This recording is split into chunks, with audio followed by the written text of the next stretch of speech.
अवधूत चिंतन श्री गुरुदेव दत्त. श्री स्वामी समर्थ महाराज की जय. स्वामी भक्त हो. वैशाख कृष्ण प्रतिपदा ही देवर्षी नारद मुनींची जन्मतिथी. आज आपण देवर्षी नारदांविषयी थोडक्यात जाणून घेणार आहोत. देवर्षी नारद म्हटलं की कळीचा नारद, भांडणं लावणारे नारद. भांडण लावायला कोणी मिळालं नाही तर गावातली सारी कुत्री गोळा करायची आणि भाकरीचे तुकडे टाकून त्यांची भांडणे बघून आनंदी व्हायचं. असेच नारद बहुतेक सगळ्यांना माहीत आहेत. परंतु देवर्षी नारद नेमकं काय रसायन आहे याचा जरा अभ्यास केला आणि लक्षात आलं ते अलौकिक असं देवर्षी नारदांचं रूप.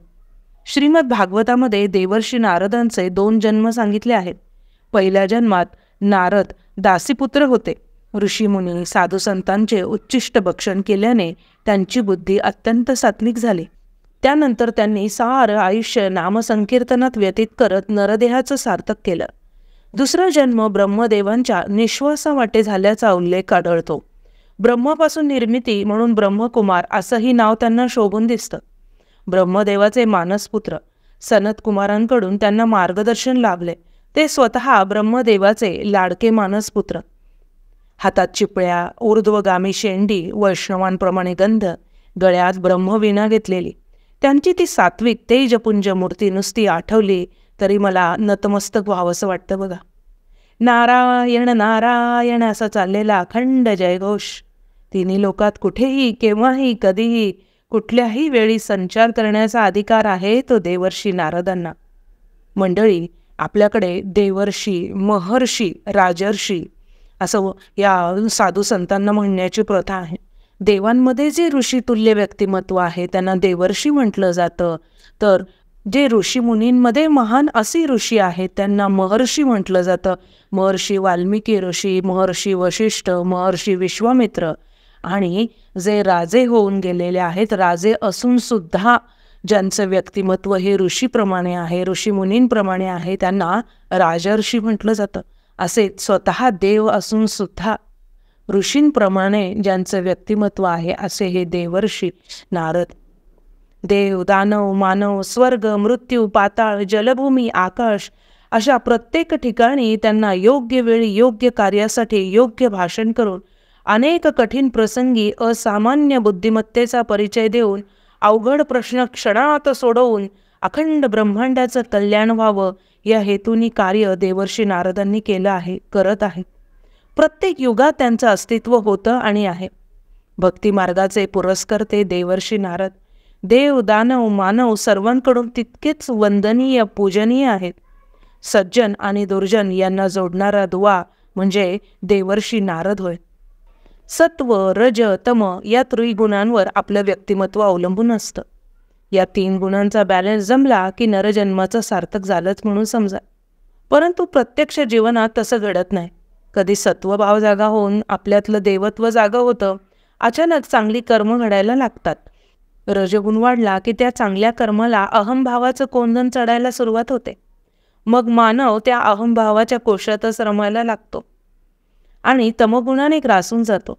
मग आयुष्याच्या रंगमंचावर कडू गोड बिकट प्रसंगांना त्याला सामोरं जावं लागतं. अशा वेळेला गरज असते ती सच्च्या मार्गदर्शकाची. त्या समयी जर नारद मुनी नारायण नारायण म्हणून अवतरले आणि चुटकी सरशी प्रश्न सोडवून गेले तर काय मजा येईल ना. अहो, घोर कलियुगात देवर्षी नारदांनी यावं आणि चमत्कार करावा असं काही आपल्याला अपेक्षित नाही. पण गेल्या काही वर्षांपासून मी माझ्या अनुभवांवरनं सांगते. कारण जवळपास आज 10 वर्ष झाले मी नारदीय कीर्तन शिकायला लागले आणि देवर्षी नारद म्हणजे नेमकं कोण आहे हे माझ्या लक्षात यायला लागलं. सुरुवातीला सांगितल्याप्रमाणे केवळ भांडण लावणारे देवर्षी नारद म्हणूनच मला नारद मुनी म्हणजे भांडण एवढंच मला माहीत होतं. परंतु जसं जसं अभ्यास करायला लागले त्यावेळेला लक्षात यायला लागलं की देवर्षी नारद हे भांडण लावणारे नाही तर सगळ्या त्रिखंडातली भांडणं सोडवणारे असे ते देवर्षी नारद आहे. अहो, आपल्या आजूबाजूलाच देवर्षी नारद मुनी वावरत असतात बरं. किंबहुना ते आपल्या हृदयातच वास करून असतात. परंतु षडरिपूंच्या पेटीत आपण त्यांना बंद करून ठेवलेले असतं. त्या पेटीची चावीच आपल्याला सापडत नाही हो. एक उदाहरण बघूयात. आत्ता 10वी-12वीचे निकाल लागलेत बघा. 10वी-12वीमध्ये नापास झालेला मुलगा निराश होऊन आत्महत्या करायला निघतो. त्याच्या मनात देवदानवांचं युद्ध सुरू असतं बघा. षडरिपूंच्या पेटीत बंद असलेले देवर्षी नारद मुनी दार ठोठावत असतात. ते त्याला वारंवार सावध करत असतात. अपयश ही यशाची पहिली पायरी आहे. थांब, घाईने चुकीचा निर्णय घेऊ नकोस. परंतु तमोगुणामुळे ग्रासलेल्या विद्यार्थ्याला हे लक्षातच येत नाही हो. योग्य क्षणी सावध करणारे नारद किंवा माणसाचा जो थर्ड सेन्स असतो ना, तो थर्ड सेन्स म्हणजेच खरेखुरे नारद मला वाटतात बघा. अपयशामागचं कारण शोधा, सजग होऊन प्रयत्न कर, नुसती ढोर मेहनत करू नकोस अशी वारंवार सूचना देणारे किंवा प्रत्येक कार्य करत असताना आपल्याबरोबर असणारे हे देवर्षी नारद. योग्य अयोग्य भेद स्पष्ट करणारे देवर्षी नारद. परंतु या त्रिगुणाच्या आणि षडरिपूंच्या खेळीमुळे त्यांचा आवाज आपल्यापर्यंत पोहोचतच नाही हो, किंवा त्यांचा आवाज ऐकण्याची आपली इच्छाच नसते. हा आवाज आपल्यापर्यंत पोहोचवण्यासाठी त्याला गरज आहे सद्गुरूंच्या आशीर्वादाची आणि उपासनेची. हरिपाठात सांगितल्याप्रमाणे नित्य नेम नामी तो प्राणी दुर्लभ, लक्ष्मी वल्लभ तया जवळी. हरिमुखे म्हणा, पुण्याची गणना कोण करी. अहो, आपल्याकडे नित्य नेमच नसतो. आज उपासना केली तर बघू पुढच्या आठवड्यात किंवा महिन्याभराने, असं आपलं असतं. असो, सद्गुरूंची कृपादृष्टी आणि उपासनेमध्ये जर नित्य नेम असेल तर आपला हा जो थर्ड सेन्स आहेत ना, म्हणजे जे लपलेले, आपल्यातच लपलेले हे देवर्षी नारद मुनी जागृत होतील बरं. जागृत होऊन आपल्यातला सत्वगुण वाढेल.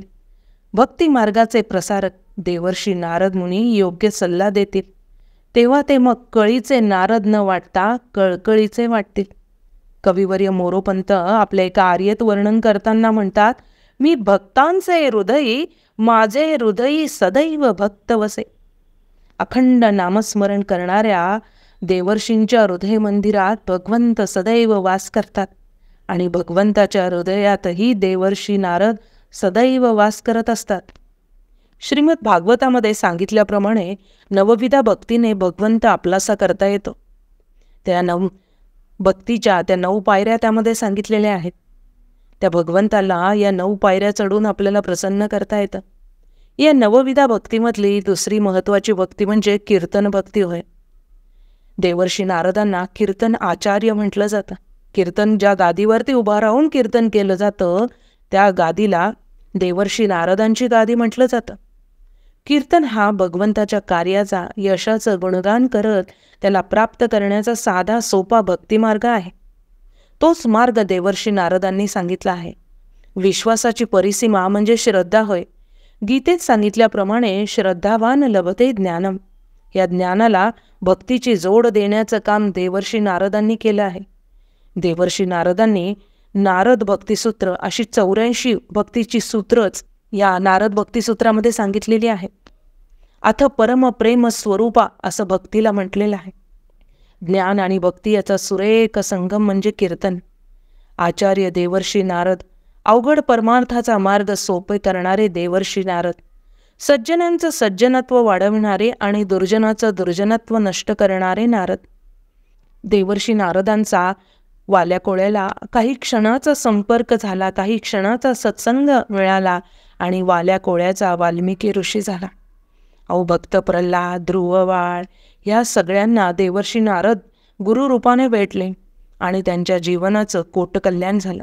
अहो, एक कथा, सत्संग किती महत्त्वाचा, देवर्षी नारदांच्या संघाने किती अलौकिक कार्य घडलं याचा एक सुंदर एक प्रसंग थोडक्यात आपण जाणून घेऊयात.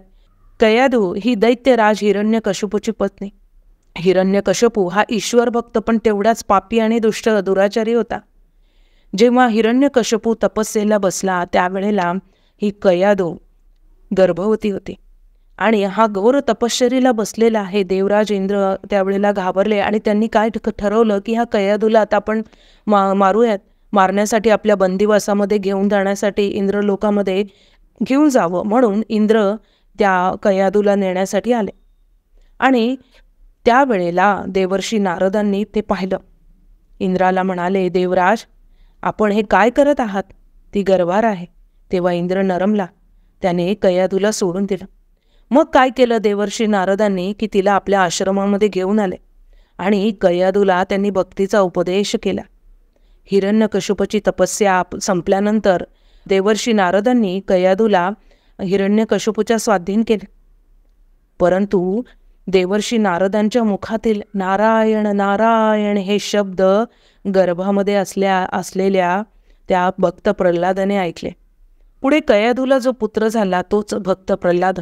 देवर्षी नारदांच्या सत्संगामुळे कयाधू भक्ती मार्गाला लागली आणि तिच्या पोटी जो बालक जन्माला आला तो नंतर भगवान महाविष्णूचा परमप्रिय असा भक्त झाला आणि देवर्षी नारदांच्या कृपा आशीर्वादामुळे या आपल्या त्रिखंडाला परमप्रिय असा भक्त मिळाला आणि या भक्तासाठीच परमेश्वराने नरसिंह अवतार धारण केलेला आहे. म्हणजे देवर्षी नारदांचे आपल्यावर किती उपकार आहेत की या देवर्षी नारदांमुळे वाल्याचा वाल्मिकी झाला आणि आपल्याला प्रभू रामचंद्रांचं अलौकिक असं आपल्याला रामायण जर देवर्षी नारद वाल्या कोळ्याला भेटले नसते तर त्याचा वाल्मिकी ऋषी झाला नसता. म्हणजे सद्गुरूंचा तो संग होणं किती महत्त्वाचं आहे हे लक्षात घ्या. आणि वाल्याचा वाल्मिकी झाला त्यामुळे आपल्याला वाल्मिकी ऋषींनी जे रामायण लिहिलं त्यामुळे आपल्याला प्रभू रामचंद्र कळाले. ध्रुव बाळ जो होता त्याला सुद्धा देवर्षी नारदांचा संग मिळाला. त्यांनी भगवत भक्ती केली आणि अढळपद प्राप्त करून घेतलं. आणि भक्त प्रल्हादाला तर इतकं भाग्य की तो त्याच्या आईच्या पोटामध्ये असल्यापासूनच त्याच्यावरती या भक्ती मार्गाचे संस्कार होत गेले. देवर्षी नारदांचा सत्संग त्याला मिळाला आणि हा भक्त प्रल्हाद हा परमेश्वराचा परमप्रिय म्हणजे भक्त प्रल्हादापेक्षा श्रेष्ठ दुसरा कोणी भक्तच नाही. म्हणजे असे देवर्षी नारद आहे. नराचं नारायण करण्याचं सामर्थ्य या देवर्षी नारदांमध्ये आहे. म्हणूनच सज्जनांचं सज्जनत्व वाढवणारे आणि दुर्जनांचं दुर्जनत्व नष्ट करणारे देवर्षी नारद मुनी. असे हे देवर्षी नारद मुनी, मला भावलेले नारद मुनी हे अलौकिक असणारं असे व्यक्तिमत्व, नराचा नारायण करण्याचं सामर्थ्य असणारेच आहेत असं मला वाटतं. आजच्या या पावन तिथीला देवर्षी नारदांच्या चरणी नतमस्तक होऊ देत आणि ज्या वेळेला आपल्याला म्हणून एखादी अडचण येईल, कुठली तरी मार्ग आपल्याला सापडत नसेल, डावीकडे जावे की उजवीकडे जावे, त्या वेळेला आपण नारायण नारायण म्हणून देवर्षी नारदांचं स्मरण करावं. नक्कीच ते कुठे असतील या त्रिखंडामध्ये संचार करत असतील ते क्षणात तुम्हाला मार्ग दाखवल्याशिवाय राहणार नाही, तुमचा सत्सद विवेक जागृत केल्याशिवाय राहणार नाही. अशा ह्या देवर्षी नारदांच्या चरणी नतमस्तक होऊया. स्वामी भक्त हो, आपल्याला जर ही माहिती आवडली असेल तर कमेंटमध्ये श्री गुरुदेव दत्त लिहायला विसरू नका. आपल्या देव माझा चॅनलला लाईक करा, शेअर करा आणि सबस्क्राईबही करा.